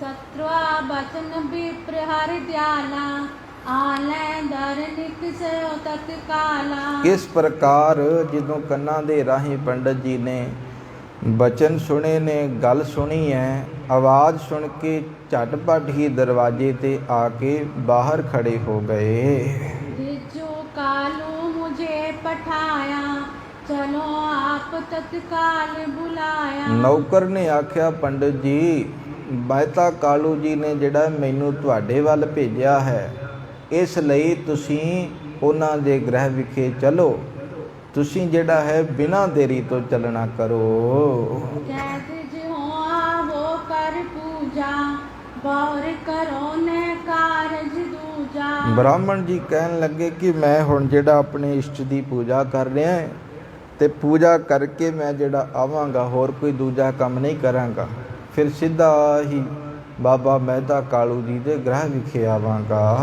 सुन उत्तर को ते छिन दासा कालू पास करी हरिदासा। ਬ੍ਰਾਹਮਣ ਜੀ ਦਾ ਉੱਤਰ ਸੁਣ ਕੇ ਆ ਕੇ ਸਾਰੀ ਵਿਥਿਆ ਬਾਬਾ ਮਹਿਤਾ ਕਾਲੂ ਜੀ ਨੂੰ ਦੱਸੀ ਹੈ ਕਿ ਪੰਡਤ ਜੀ ਇਹ ਗੱਲ ਕਹਿ ਰਹੇ ਹਨ। घटी पाँच लो अरुणा करके आयो द्विज शुभ शगुन विचार के। ਪੰਜਵੀਂ ਘੜੀ ਪੂਜਾ ਕਰਕੇ ਆਪਣੀ ਇਸ਼ਟ ਦੀ ਜਿਹੜਾ ਹੈ ਉਹ ਬ੍ਰਾਹਮਣ ਜੀ ਆਏ ਨੇ, ਆ ਕੇ ਜਿਹੜਾ ਹੈ ਬਾਬਾ ਮਹਿਤਾ ਕਾਲੂ ਜੀ ਕੋਲ ਬੈਠੇ ਹਨ। कालू को स्वस्थन सुनायो पिक ऊंचा को उलसायो। ਇਸ ਪ੍ਰਕਾਰ ਅਸੀਸ ਦਿੱਤੀ ਹੈ ਤੇ ਇਹ ਖੁਸ਼ੀ ਜੋ ਉਤਸ਼ਾਹ ਵੇਖ ਕੇ ਪ੍ਰਸੰਨ ਹੋਏ ਹਨ। दोयरा द्विज बरी को ले आजर में सादर आसन दास बैठायो वो पाओ कर आप बैस तिस पास। ਫਿਰ ਦਿਜਬਰ ਨੂੰ ਭਾਵ ਪੰਡਤ ਜੀ ਨੂੰ ਵਿਹੜੇ ਦੇ ਵਿੱਚ ਇੱਕ ਆਸਣ ਤੇ ਆਦਰ ਦੇ ਨਾਲ ਬਿਠਾਇਆ ਹੈ, ਸਤਿਕਾਰ ਨਾਲ ਬਿਠਾਇਆ ਹੈ, ਪ੍ਰੇਮ ਨਾਲ ਬਿਠਾ ਕੇ ਫਿਰ ਜਿਹੜਾ ਹੈ ਆਪ ਵੀ ਕੋਲ ਬੈਠੇ ਨੇ। ਹੁਣ ਤੁਸੀਂ ਜਿਹੜਾ ਇਹ ਸੋਚ ਰਹੇ ਹੋਗੇ ਕਿ ਪੰਡਤ ਜੀ ਨੂੰ ਬੁਲਾਇਆ ਹੈ, ਪਰ ਇਹ ਜਿਹੜਾ ਸਮਝਣਯੋਗ ਬਾਤ ਹੈ, ਜੋ ਰੰਗਤ ਹੈ ਪਹਿਲਾਂ ਬਾਬਾ ਮਹਿਤਾ ਕਾਲੂ ਤੇ ਵੇਦਾਂ ਮੁਤਾਬਕ ਜਿਹੜਾ ਹੈ ਉਹ ਆਪਣੇ ਜੀਵਨ ਨੂੰ ਢਾਲਦੇ ਨੇ। ਪੂਜਾ ਜਿਹੜਾ ਜਿਸ ਪ੍ਰਕਾਰ ਅਸਲ ਦੇ ਵਿੱਚ ਵੇਦ ਸ਼ਾਸਤਰਾਂ ਮੁਤਾਬਕ ਉਹ ਰਹੁ ਰੀਤੀ ਆਪਣੇ ਗ੍ਰਹਿ ਵਿਖੇ ਕਰਦੇ ਨੇ। ਤੇ ਅੱਗੇ ਆਪਣੇ ਆਪ ਸਮਝ ਆ ਜਾਏਗੀ ਜਿੱਦਣ 10 ਸਾਲ ਦੀ ਉਮਰ ਵਿੱਚ ਧੰਨ ਗੁਰੂ ਨਾਨਕ ਪਾਤਸ਼ਾਹ ਮਹਾਰਾਜ ਪੰਡਤ ਦਾ ਹੱਥ ਫੜਨਗੇ ਤੇ ਜਦੋਂ ਹੱਥ ਫੜਨਗੇ ਤੇ ਉਦੋਂ ਤੋਂ ਹੀ ਮੰਨੋ ਕਿ ਜੋ ਸੱਚ ਦੀ ਆਵਾਜ਼ ਮਾਲਕ ਸੰਸਾਰ ਅੰਦਰ ਪਹੁੰਚਾਉਣ ਆਏ ਸੀ ਉਦੋਂ ਤੋਂ ਹੀ ਸ਼ੁਰੂਆਤ ਹੈ। ਅੱਜ ਵੀ ਪੰਡਤ ਜੀ ਹੈਰਾਨ ਹੋਣਗੇ ਕਿ ਇਹ ਕੀ ਗੱਲ ਹੈ, ਇਹ ਆਮ ਬੱਚਾ ਨਹੀਂ, ਖੁਦ ਜ਼ੁਬਾਨ ਤੋਂ ਇਹ ਗੱਲ ਕਹਿਣਗੇ। ਤੇ ਫਿਰ ਉੱਥੇ ਇਹ ਗੱਲ ਕਹੀ ਜਾਏਗੀ ਕਿ ਅਸਲ ਦੇ ਵਿੱਚ ਮੈਂ ਜਨੇਊ ਨਹੀਂ ਪਾਉਣਾ, ਕਿਉਂਕਿ ਤੁਸੀਂ ਇਹ ਜਨੇਊ ਮੇਰੀ ਮਾਤਾ ਜੀ ਨੂੰ ਨਹੀਂ ਪਾ ਰਹੇ, ਮੇਰੀ ਬੇਬੇ ਨਾਨਕੀ ਭੈਣ ਨੂੰ ਨਹੀਂ ਪਾ ਰਹੇ, ਤੇ ਜਿਹੜਾ ਜਨੇਊ ਮੇਰੀ ਮਾਤਾ ਵਾਸਤੇ ਨਹੀਂ ਹੈ ਤੇ ਮੇਰੇ ਵਾਸਤੇ ਕਾਹਦਾ ਹੈ। ਫਿਰ ਉੱਥੇ ਗੁਰਬਾਣੀ ਦੇ ਵਿੱਚ ਜ਼ਿਕਰ ਵੀ ਕੀਤਾ, ਆਪਾਂ ਆਉਣ ਵਾਲੇ ਸਮੇਂ ਵਿੱਚ ਵਿਚਾਰ ਕਰਾਂਗੇ। ਪਰ ਇਹ ਰਹੁ ਰੀਤੀ ਮੁਤਾਬਕ ਬਾਬਾ ਮਹਿਤਾ ਕਾਲੂ ਜੀ ਨੇ ਪੰਡਤ ਜੀ ਨੂੰ ਬੁਲਾਇਆ ਹੈ ਤੇ ਬੁਲਾ ਕੇ ਹੁਣ ਪੁੱਛਦੇ ਹਨ। चौपई कै कालू सुन सोन दिजिंदु दयो सदन ममतात गोबिंदु। ਮਹਿਤਾ ਕਾਲੂ ਜੀ ਕਹਿਣ ਲੱਗੇ, ਬ੍ਰਾਹਮਣ ਜੀ ਮੇਰੀ ਗੱਲ ਜਿਹੜੀ ਹੈ ਤੁਸੀਂ ਸੁਣਨਾ ਕਰੋ। ਦਇਓ ਸਦਨ ਮਮਤਾਤ ਗੋਬਿੰਦੂ। ਗੋਬਿੰਦੂ ਦਾ ਅਰਥ ਹੈ ਗੋਬਿੰਦ, ਭਾਵ ਧਰਤੀ ਦਾ ਆਸਰਾ। ਅਕਾਲ ਪੁਰਖ ਵਾਹਿਗੁਰੂ ਨੇ ਮੈਨੂੰ ਮੇਰੇ ਗ੍ਰਹਿ ਵਿਖੇ ਪੁੱਤਰ ਦੀ ਦਾਤ ਬਖਸ਼ਿਸ਼ ਕੀਤੀ ਹੈ। मुझ पर निज अनुकंपा तारो सोध मुहूर्त लगन विचारो। ਮੇਰੇ ਤੇ ਕਿਰਪਾ ਕਰੋ। ਅਸਲ ਦੇ ਵਿੱਚ ਜਿਹੜਾ ਹੈ ਇਹਨਾਂ ਬਾਰੇ ਕੁਝ ਦੱਸਣਾ ਕਰੋ, ਕੋਈ ਲਗਨ, ਕੋਈ ਮੁਹੂਰਤ ਆਦਿਕ ਵਿਚਾਰ ਕਰਨਾ ਕਰੋ। वेद शुभाशुभ सब लख लीजै पाओ पत्री इसकी लिख दीजै। ਚੰਗੇ ਮੰਦੇ ਭੇਦ ਨੂੰ ਸਮਝ ਲਵੋ ਤੇ ਇਸ ਪ੍ਰਕਾਰ ਮੇਰੇ ਬਾਲਕ ਦੀ, ਮੇਰੇ ਬੱਚੇ ਦੀ ਜਨਮ ਪੱਤਰੀ ਜਿਹੜੀ ਹੈ ਉਹ ਲਿਖਣਾ ਕਰੋ। कुंकम कागत कालू आनो गणपत पूज ग्रहण सन्मानो। ਇਸ ਪ੍ਰਕਾਰ ਬਾਬਾ ਮਹਿਤਾ ਕਾਲੂ ਜੀ ਨੇ ਕੇਸਰ ਤੇ ਅਤੇ ਕਾਗਜ਼ ਲਿਆ ਕੇ ਫਿਰ ਦਿਜਬਰ ਦੇ ਅੱਗੇ ਰੱਖਿਆ ਹੈ ਤੇ ਬ੍ਰਾਹਮਣ ਜੀ ਨੇ ਆਪਣੇ ਇਸ਼ਟ ਨੂੰ ਯਾਦ ਕੀਤਾ ਹੈ। बालक शब्द ले जो जो जन्मा सो शब्द सुनाओ श्रवणा। ਬ੍ਰਾਹਮਣ ਜੀ ਕਹਿਣ ਲੱਗੇ, ਭਾਵ ਪੰਡਿਤ ਹਰਦਿਆਲ ਜੀ ਕਹਿਣ ਲੱਗੇ, ਬਾਲਕ ਨੇ ਜੋ ਸ਼ਬਦ ਲੈ ਕੇ ਜਨਮ ਲਿਆ ਹੈ। ਕਈ ਬੱਚੇ ਰੋਂਦੇ ਨੇ, ਕਈ ਕਿਸੇ ਪ੍ਰਕਾਰ ਭਾਵ ਤੁਸੀਂ ਜ਼ਿਆਦਾ ਜਾਣਦੇ ਸੋ ਕਿ ਅਸਲ ਦੇ ਵਿੱਚ ਬੱਚਾ ਜਦੋਂ ਜਨਮਦਾ ਹੈ, ਗੁਰੂ ਨਾਨਕ ਸਾਹਿਬ ਜੀ ਮੁਸਕਰਾਉਂਦੇ ਹੋਏ ਆਏ ਨੇ ਸੰਸਾਰ 'ਤੇ। ਪਰ ਆਮ ਬੱਚਾ ਜਿਹੜਾ ਹੈ ਰੋਂਦਾ ਹੈ ਜਾਂ ਕੋਈ ਸ਼ਬਦ ਮੂੰਹ ਕੱਢਦਾ ਹੈ ਕਿਸੇ ਪ੍ਰਕਾਰ ਦਾ, ਤੇ ਜਿਹੜਾ ਮੌਜੂਦ ਹੁੰਦਾ ਹੈ ਉਹਨੂੰ ਹੀ ਪਤਾ ਹੈ ਕਿ ਬੱਚੇ ਨੇ ਆਪਣੇ ਮੁਖ ਤੋਂ ਕੀ ਬੋਲਿਆ ਹੈ, ਉਹ ਰੋਇਆ ਹੈ ਜਾਂ ਕੁਝ ਜਿਹੜਾ ਹੈ ਸ਼ਬਦ ਕੋਈ ਇਹੋ ਜਿਹਾ ਕੱਢਿਆ ਹੈ, ਕੀ ਬੋਲੇ, ਕੀ ਹੋਇਆ ਹੈ। ਤੇ ਉਸ ਸਮੇਂ ਦੀ ਵਾਰਤਾ ਜਿਹੜੀ ਹੈ ਕੇਵਲ ਉਹ ਹੀ ਦੱਸ ਸਕਦਾ ਜਿਹੜਾ ਮੌਜੂਦ ਹੋਵੇ ਉੱਥੇ। ਪੰਡਿਤ ਜੀ ਕਹਿਣ ਲੱਗੇ ਕਿ ਇਸ ਬੱਚੇ ਨੇ ਆਪਣੇ ਮੁਖ ਤੋਂ ਜਨਮ ਵੇਲੇ ਕਿਹੜੇ ਸ਼ਬਦ ਕਹੇ ਨੇ, ਉਹ ਮੇਰੇ ਕੰਨਾਂ ਵਿੱਚ ਪਾਉਣਾ ਕਰੋ। काल किस जन्म सुनावो, बूझो ताए हजूर बुलावो। किस वक्त बालक ने जन्म लिया है, भाव धन गुरु नानक पातशाह महाराज जी का प्रकाश किस वेले होया है, वो समा मैनू दसो। ते उस दाई नू बुलाना करो जिहड़ी दाई ने इन्हां असल दे विच उस समय उस वक्त मौजूद सी। श्री नानक की दौलत दाई, सो कालू तत्काल बुलाई। धन गुरु नानक पातशाह महाराज जी की दाई माता दौलतां दाई है। ते इस प्रकार बाबा मेहता कालू जी ने दौलतां दाई नूं तत छिंद दे विच छेती नाल बुलाया। कठे दास सब सोज मंगाई, जो जो दिज बर दीन रजाई। फिर नौकर दे हाथ जो पंडित जी ने बुलाया, ब्राह्मण जी ने जो जो बोलिया वो समग्री लिया के दी अगे रखी है। दोयरा ग्रह विवेक ग्रह विखेक की वस्त सब, कालू तह तिल जाए। बहुरू बैस्यो पास विप, बदने बचन अलाए। इस प्रकार जितनियां भी समग्रियां वस्तुआं सन बाबा मेहता कालू जी ने उत्थे रखियां ने। फिर पास बैठ गए ते पास जदों ब्राह्मण जी दे भाव पंडित हरदयाल जी दे कोल बैठे ने ते उन्हां ने कुछ बचन कहे हन। जो पई कटी एक दो जामुत्र जामा, बीती उती सिस पावा बिरामा। दौलतां दाई जी कहन लगे एक घड़ी ते 2 पहर रात बीती सी, गुरु नानक साहब जी का प्रकाश होया। एक घड़ी 2 पहर रात बीती सी जद इस सुंदर बालक ने जन्म लिया है। कौन शब्द ले उपजो बालक, ताए बतावो सो तत्कालक। फिर पंडित हरदयाल जी कहन लगे दाई जी दसो केड़ा शब्द बोलिया सी इस बालक ने, केड़ा शब्द बोल के इस संसार ते आए सन, वो मैनू शब्द दसना करो। बोली बचन दौलतां दाई, सुनो बितांत ओ दिजराई। दौलतां दाई कहन लगी हे पंडित जी ਇਹ ਬਿਰਤਾਂਤ ਜਿਹੜਾ ਹੈ ਮੇਰੇ ਤੋਂ ਸੁਣੋ, ਕਿਉਂਕਿ ਉਸ ਸਮੇਂ ਮੈਂ ਉੱਥੇ ਮੌਜੂਦ ਸੀ। ਕੋਸਿਸ ਜਨਮੇ ਮਮ ਕਰ ਮਾਹੀ, ਜੈ ਅਚਰਜ ਕਬ ਦੇਖਿਓ ਨਾਹੀ। ਮੇਰੇ ਹੱਥੋਂ ਜਿਹੜਾ ਹੈ ਬਹੁਤ ਬੱਚਿਆਂ ਨੇ ਜਨਮ ਲਿਆ ਹੈ, ਬਹੁਤ ਬੱਚਿਆਂ ਨੂੰ ਮੈਂ ਜਿਹੜਾ ਹੈ ਜਨਮ ਦਿਵਾਇਆ ਹੈ, ਪਰ ਅਸਲ ਦੇ ਵਿੱਚ ਇਹ ਅਚਰਜ ਕਬ ਦੇਖਿਓ ਨਾਹੀ। ਇਹੋ ਜਿਹਾ ਅਚਰਜ ਜਿਹੜਾ ਹੈ ਨਾ, ਇਹ ਕੌਤਕ ਇਹ ਮੈਂ ਵੇਖਿਆ ਨਹੀਂ ਹਾਲੇ ਤੱਕ ਕਿ ਕਿਸੇ ਬੱਚੇ ਨੂੰ ਮੈਂ ਜਿਹੜਾ ਹੈ ਹੱਸਦਿਆਂ ਹੋਇਆ ਇਸ ਸੰਸਾਰ ਤੇ ਆਇਆ ਵੇਖਿਆ ਹੋਵੇ। ਨਹੀਂ, ਕਾਫੀ ਉਮਰ ਲੰਘ ਚੱਲੀ ਹੈ ਮੇਰੀ, ਬੱਚਿਆਂ ਨੂੰ ਜਿਹੜਾ ਹੈ ਪੈਦਾ ਕੀਤਾ ਹੈ ਆਪਣੇ ਹੱਥੀਂ, ਪਰ ਇਹ ਪਹਿਲਾ ਬੱਚਾ ਹੈ ਜਿਹਨੇ ਮੈਨੂੰ ਵੀ ਅਚਰਜ ਕਰ ਦਿੱਤਾ ਹੈ, ਮੈਨੂੰ ਵੀ ਹੈਰਾਨ ਕਰ ਦਿੱਤਾ ਹੈ ਕਿ ਇਹ ਕੀ ਹੈ, ਕੌਣ ਹੈ, ਆਮ ਬੱਚਾ ਹੈ ਜਾਂ ਕੋਈ शक्ति है दे अंदर या अवतारी है। धीरथ नर जो विकस मिले हैं, त्यों इनकी ने शब्द पले हैं। ਵੱਡੇ ਮਨੁੱਖ ਜਿਵੇਂ ਜਿਹੜਾ ਹੈ ਖੁਸ਼ੀ ਨਾਲ ਹੱਸ ਕੇ ਮਿਲਦੇ ਨੇ ਨਾ, ਉਸੇ ਤਰ੍ਹਾਂ ਇਸ ਬਾਲਕ ਨੇ ਭਲੇ ਸ਼ਬਦ ਕੀਤੇ ਨੇ, ਮੁਸਕਰਾਏ ਹਨ ਧੰਨ ਗੁਰੂ ਨਾਨਕ ਪਾਤਸ਼ਾਹ।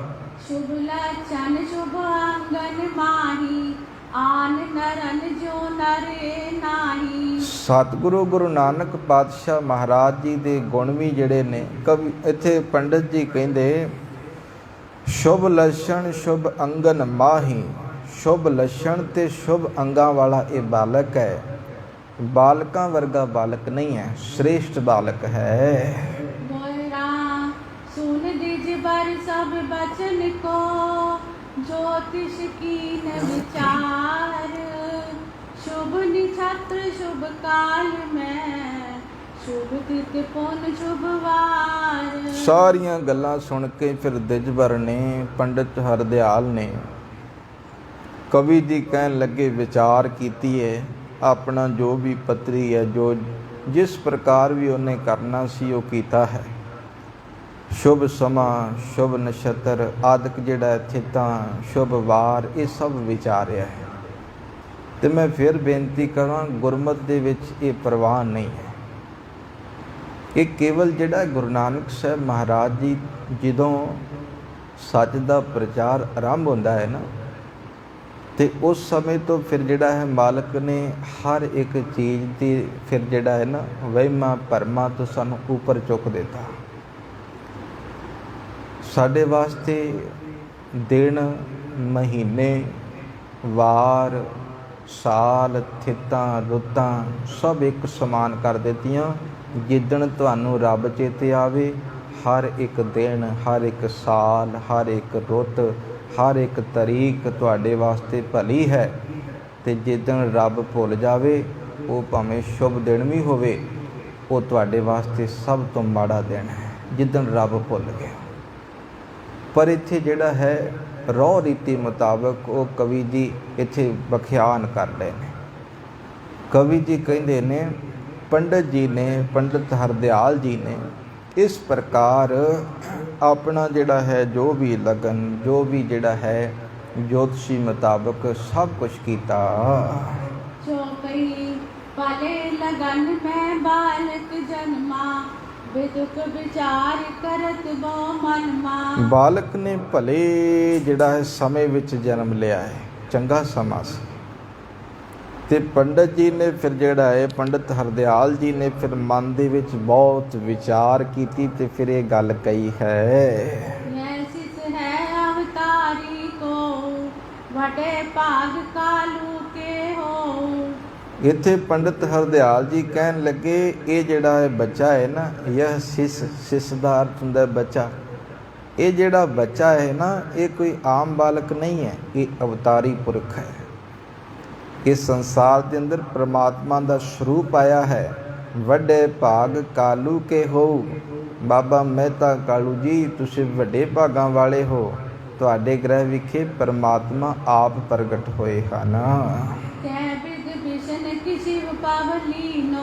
ਜਗਤ ਉਧਾਰਨ ਲਛਨ ਜੀਨੋ। ਪੰਡਤ ਜੀ ਜਿਨ੍ਹਾਂ ਦੀ ਆਰਾਧਨਾ ਕਰਦੇ ਨੇ ਉਹਨਾਂ ਦਾ ਨਾਮ ਹੈ। ਕਹਿਣ ਲੱਗੇ ਕਿ ਜਿਵੇਂ ਅਸਲ ਦੇ ਵਿੱਚ ਐ ਮੈਨੂੰ ਪ੍ਰਤੀਤ ਹੁੰਦਾ ਹੈ ਕਿ ਵਿਸ਼ਨੂੰ ਜਾਂ ਫਿਰ ਸ਼ਿਵ ਜੀ ਦੇ ਅਵਤਾਰ ਹੋਣੇ।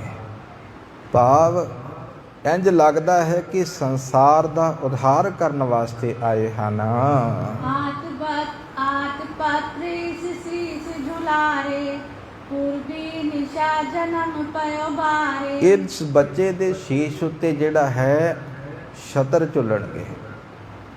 ਭਾਵ ਇਹਨਾਂ ਦੀ ਮਹਾਨਤਾ, ਇਹਨਾਂ ਦੀ ਸ਼ੋਭਾ ਜਿਹੜੀ ਹੈ ਸਮੁੱਚੇ ਸੰਸਾਰ ਦੇ ਅੰਦਰ ਹੋਏਗੀ। ਕਿਉਂਕਿ ਇਸ ਬਾਲਕ ਨੇ ਜਿਹੜਾ ਹੈ ਪੂਰਬ ਵਾਲੀ ਰਾਤ ਨੂੰ ਜਨਮ ਲਿਆ ਹੈ। ਪੂਰਬ ਵਾਲੀ ਰਾਤ ਨੂੰ ਜਨਮ ਲਿਆ ਹੈ, ਇਸ ਕਰਕੇ ਇਹ ਸਾਰੇ ਸੰਸਾਰ ਦੇ ਅੰਦਰ ਸ਼ੋਭਾ ਪਾਉਣਗੇ। ਚੱਕਰਵਰਤ ਹੋਵੇ ਪਵ ਮਾਹੀ, ਕਰੇ ਦਿਗ ਬੀਜੇ ਸੰਸੇ ਨਾਹੀ। ਇੱਥੇ ਪੰਡਤ ਜੀ ਕਹਿੰਦੇ ਨੇ ਇਸ ਸੰਸਾਰ ਦੇ ਵਿੱਚ ਚੱਕਰਵਰਤੀ ਪਾਤਸ਼ਾਹ ਹੋਣਗੇ। ਹਰ ਕੋਈ ਇਹਨਾਂ ਨੂੰ ਜਿਹੜਾ ਹੈ ਮੰਨੇਗਾ, ਹਰ ਇੱਕ ਆਰਾਧਨਾ ਕਰੇਗਾ ਤੇ ਸੰਸਾਰ ਦੇ ਵਿੱਚ ਇਹਨਾਂ ਦੀ ਦਿਗਵਿਜੇ ਹੋਵੇਗੀ। ਦਰਸ਼ਨ ਕੀ ਉਰ ਲਾਲਸ ਕੀਨੀ, ਦੇ ਸਫਲ ਆਪਣੀ ਦਿਜ ਚੀਨੀ। ਇਹ ਗੱਲ ਕਹਿ ਕੇ ਹੁਣ ਉਸ ਬਾਲਕ ਨੂੰ ਵੇਖਣ ਵਾਸਤੇ ਹੁਣ ਮਨ ਦੇ ਵਿੱਚ ਇੱਛਾ ਹੈ। ਭਾਵ ਗੁਰੂ ਨਾਨਕ ਪਾਤਸ਼ਾਹ ਮਹਾਰਾਜ ਜੀ ਦੇ ਦਰਸ਼ਨ ਕਰਨ ਦੇ ਲਈ ਪੰਡਿਤ ਹਰਦਿਆਲ ਜੀ ਕਹਿਣ ਲੱਗੇ ਨੇ, ਜਾਓ ਸਾਨੂੰ ਜਿਹੜਾ ਹੈ ਸਾਨੂੰ ਵੀ ਕਿਤੇ ਦਰਸ਼ਨ ਕਰਾ ਦਿਓ, ਸਾਡਾ ਵੀ ਕਿਤੇ ਜਨਮ ਸਫਲ ਹੋਵੇ।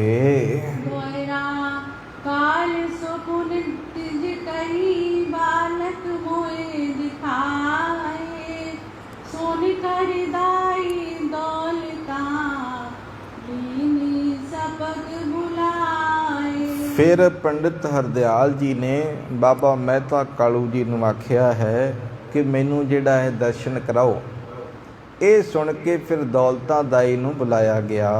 जो पई बालक आन विप्र के पासा ताए गई सुन मद आवासा। ਦੌਲਤਾਂ ਦਾਈ ਨੂੰ ਫਿਰ ਬਾਬਾ ਮਹਿਤਾ ਕਾਲੂ ਜੀ ਨੇ ਆਖਿਆ ਹੈ ਕਿ ਬਾਲਕ ਨੂੰ ਜਿਹੜਾ ਹੈ ਭਾਵ ਸਾਡੇ ਪੁੱਤਰ ਨੂੰ ਲਿਆਉਣਾ ਕਰੋ।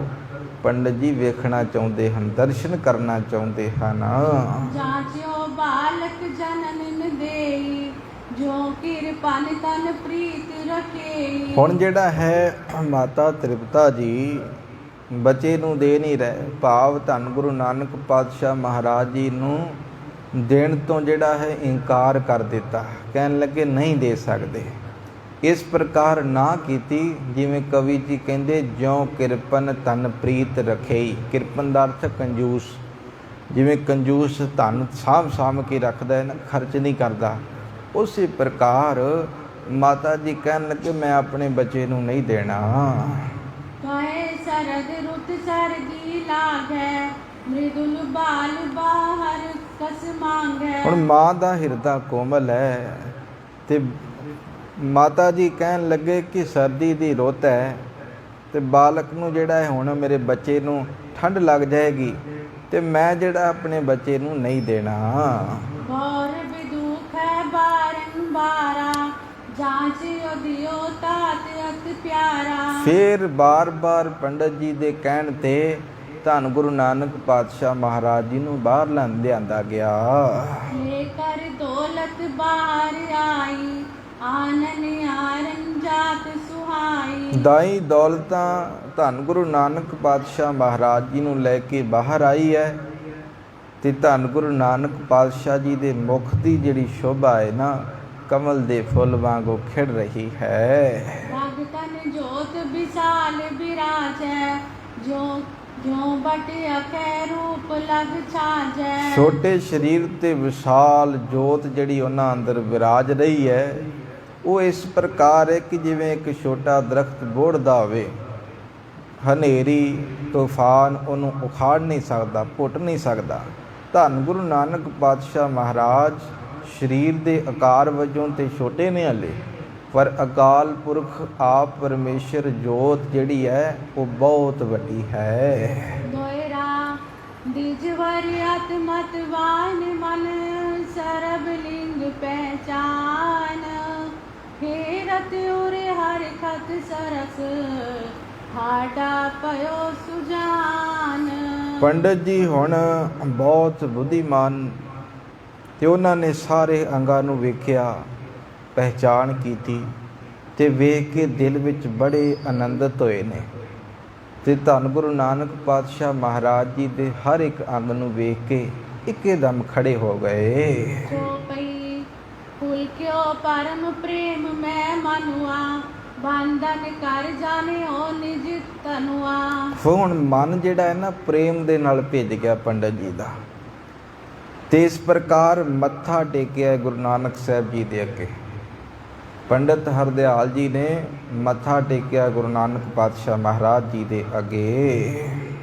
जो जन इष्ट देव को देखी क्यों मैं पामोद बिसेखी। ਜਿਵੇਂ ਕੋਈ ਭਗਤ ਆਪਣੇ ਇਸ਼ਟ ਨੂੰ ਵੇਖ ਕੇ ਦਿਲੋਂ ਦਿਲ ਬੜਾ ਪ੍ਰਸੰਨ ਹੁੰਦਾ ਹੈ ਨਾ, ਉਸੇ ਪ੍ਰਕਾਰ ਪੰਡਿਤ ਹਰਦਿਆਲ ਜੀ ਨੇ ਜਦੋਂ ਗੁਰੂ ਨਾਨਕ ਪਾਤਸ਼ਾਹ ਮਹਾਰਾਜ ਜੀ ਦੇ ਮੁਖ ਨੂੰ ਤੱਕਿਆ ਹੈ, ਅੰਗਾਂ ਨੂੰ ਤੱਕਿਆ ਹੈ, ਇੱਕਦਮ ਖੜੇ ਹੋ ਕੇ ਬੰਦਨਾ ਕੀਤੀ ਹੈ ਤੇ ਗੁਰੂ ਨਾਨਕ ਸਾਹਿਬ ਮਹਾਰਾਜ ਜੀ ਦੇ ਅੱਗੇ ਪੰਡਤ ਜੀ ਨੇ ਮੱਥਾ ਟੇਕਿਆ ਤੇ ਸਾਰੇ ਵੇਖ ਕੇ ਹੈਰਾਨ ਹੋ ਗਏ ਤੇ ਪੰਡਤ ਜੀ ਕਹਿਣ ਲੱਗੇ, ਹੈਰਾਨ ਨਾ ਹੋ, ਇਹ ਕੋਈ ਆਮ ਬਾਲਕ ਨਹੀਂ ਹੈ, ਇਹ ਅਵਤਾਰੀ ਪੁਰਖ ਹੈ, ਰੱਬ ਆਪ ਤੁਹਾਡੇ ਘਰ ਆਇਆ ਹੈ। ਮਾਲਕ ਕਿਰਪਾ ਕਰੇ ਅਗਲੇਰੇ ਦੀਵਾਨਾਂ ਦੇ ਵਿੱਚ ਜਿਵੇਂ ਹੁਣ ਗੁਰੂ ਨਾਨਕ ਪਾਤਸ਼ਾਹ ਮਹਾਰਾਜ ਜੀ ਦਾ ਨਾਮਕਰਨ ਵੀ ਹੋਏਗਾ, ਅਤੇ ਨਾਮਕਰਨ ਵਜੋਂ ਫਿਰ ਜਿਹੜਾ ਹੈ ਜਿਵੇਂ ਅੱਖਰ ਆਉਣਗੇ ਉਹਨਾਂ ਦੀ ਵਿਆਖਿਆ ਕਵੀ ਸੰਤੋਖ ਸਿੰਘ ਜੀ ਨੇ ਕੀਤੀ ਹੈ। ਆਉਣ ਵਾਲੇ ਸਮੇਂ ਵਿੱਚ ਵਿਚਾਰ ਕਰਾਂਗੇ ਜੀ। ਹੋਈਆਂ ਬੇਅੰਤ ਭੁੱਲਾਂ ਦੀ ਖਿਮਾ। ਵਾਹਿਗੁਰੂ ਜੀ ਕਾ ਖਾਲਸਾ, ਵਾਹਿਗੁਰੂ ਜੀ ਕੀ ਫਤਿਹ। ਅਚੁੱਤ ਹੈ ਹੇ ਪੂਰਨ ਹੈ ਸਰਬ ਮੈਂ, ਹੇ ਸੰਗੀ ਹੈ ਨਿਰੰਕਾਰ, ਹੇ ਗੋਬਿੰਦ ਹੈ ਗੁਣ ਨਿਧਾਨ, ਹੇ ਅਪਰੰਪਰ ਹਰ ਹਰੇ, ਹੇ ਸੰਤਾਂ ਕੈ ਸਦਾ ਸੰਗ, ਹੇ ਠਾਕੁਰ ਹਾਂ ਦਾਸਰੋ, ਨਾਨਕ ਦੀਜੈ ਨਾਮਦਾਨ, ਆਏ ਪ੍ਰਭ ਸ਼ਰਨਾਗਤੀ, ਏਕ ਅੱਖਰ ਹਰ ਮਨ ਬਸਤ, ਆਏ ਪ੍ਰਭ ਸ਼ਰਨਾਗਤੀ, ਏਕ ਅੱਖਰ ਹਰ ਮਨ ਬਸਤ। ਵਾਹਿਗੁਰੂ ਜੀ ਕਾ ਖਾਲਸਾ, ਵਾਹਿਗੁਰੂ ਜੀ ਕੀ ਫਤਿਹ।